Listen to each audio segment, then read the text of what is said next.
और इस वक्त की अहम खबर आपको बता दें, राघव चड्ढा के ग्रुप को विलय की मंजूरी मिल गई है। राज्यसभा के सभापति ने आम आदमी पार्टी से अलग गुट को मंजूरी दी। बागी सांसदों के गुट का बीजेपी में विलय हो गया है। अब राज्यसभा में बीजेपी की ताकत बढ़ गई है और बीजेपी के सांसद बढ़कर 113 हो गए हैं। राज्यसभा में आम आदमी पार्टी के अब सिर्फ 3 सांसद बचे हैं।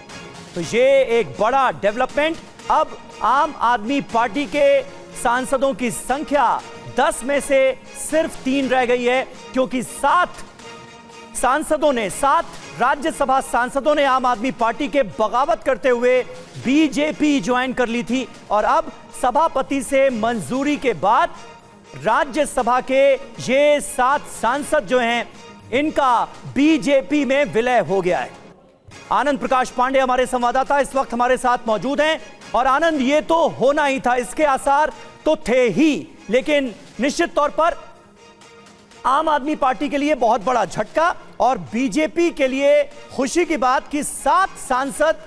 और बढ़ गए हैं राज्यसभा में भारतीय जनता पार्टी।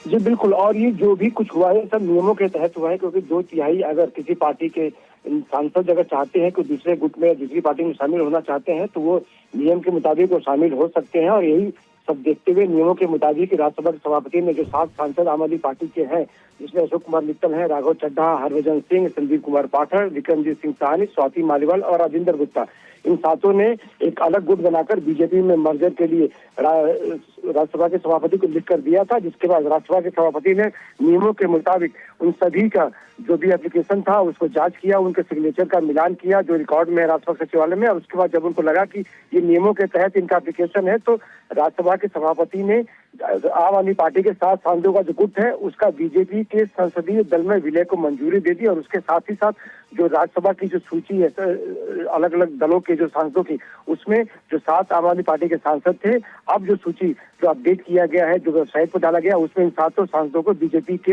हिस्सा के तौर पर दिखाया गया, यानी कि बीजेपी के सांसद के तौर पर दिखाया गया। जाहिर तौर पर जैसा कि आपने बताया कि बीजेपी का इससे राज्यसभा में बढ़ गई है और आने वाले समय में जो कुछ महत्वपूर्ण बिल है कि अगर बीजेपी महिला आरक्षण बिल को फिर से लाती है तो जाहिर तौर पर इस आंकड़े से बीजेपी को इसमें फायदा होगा। साथ ही साथ पंजाब में अगले साल चुनाव होने जा रहे हैं, तो जाहिर तौर पर बीजेपी का इसको एक बढ़त भी मिलेगी और एक मैसेज भी जाएगा कि जो आम आदमी पार्टी वहाँ सत्ता में है उसके सांसद खुद ही छोड़कर आप बीजेपी में जा रहे हैं, तो जाहिर तौर बीजेपी अपने लिए इसको एक बूस्टर के तौर पर भी देख रही है।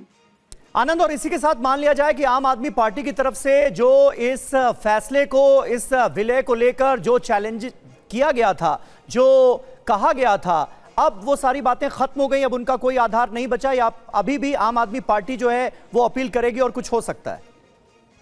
नहीं, देखिए, कोर्ट में जाने का विकल्प अभी भी है, क्योंकि उसमें आम आदमी पार्टी बार बार ये कह रही है कि जो मूल पार्टी होती है, जो मूल संसदीय दल होता है, हाँ, उसके 2/3 सांसदों का विलय होना चाहिए। और ऐसे में अगर एक सदन के सांसद जो है 2/3 शामिल होते हैं तो आम आदमी पार्टी का कहना है कि ये मूल पार्टी इसको नहीं माना जाएगा, तो ऐसे में इसको चैलेंज करेंगे। जाहिर तौर पे इसकी लीगल स्क्रूटनी होगी, लेकिन जो संविधान का में जो बदलाव किया गया था, जिसके बाद एक तय किया गया था कि 2/3 सांसद अगर जाना चाहते हैं, किसी अलग गुट बना के दूसरी पार्टी में विलय करना चाहते हैं तो वो कर सकते हैं। सभापति ने उन नियमों के तहत इसकी मंजूरी दी है, लेकिन जाहिर तौर पे लीगल स्क्रूटनी का विकल्प अभी भी खुला हुआ है। जाहिर तौर पे आम आदमी पार्टी की जो अगले साल पंजाब में चुनाव होने जा रहे हैं, तो एक कहीं न कहीं कोर्ट में जाकर एक बताने की कोशिश करेगी कि हमारे अपने लोगों ने धोखा दिया और साथ ही साथ बीजेपी ने सेंधमारी की है।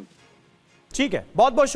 शुक्रिया आनंद प्रकाश पांडे आपका हमारे साथ जुड़ने के लिए और यह अहम खबर हम तक पहुंचाने के लिए। अब बीजेपी के राज्यसभा में 113 सांसद हो गए हैं और आम आदमी पार्टी के 10 सांसदों की संख्या घटकर 3 पर आ गई है। तो निश्चित तौर पर आम आदमी पार्टी के लिए बड़ा झटका और बीजेपी के सांसदों की संख्या में राज्यसभा में भी इजाफा हो गया है और यह संख्या बढ़कर 113 तक पहुंच गई।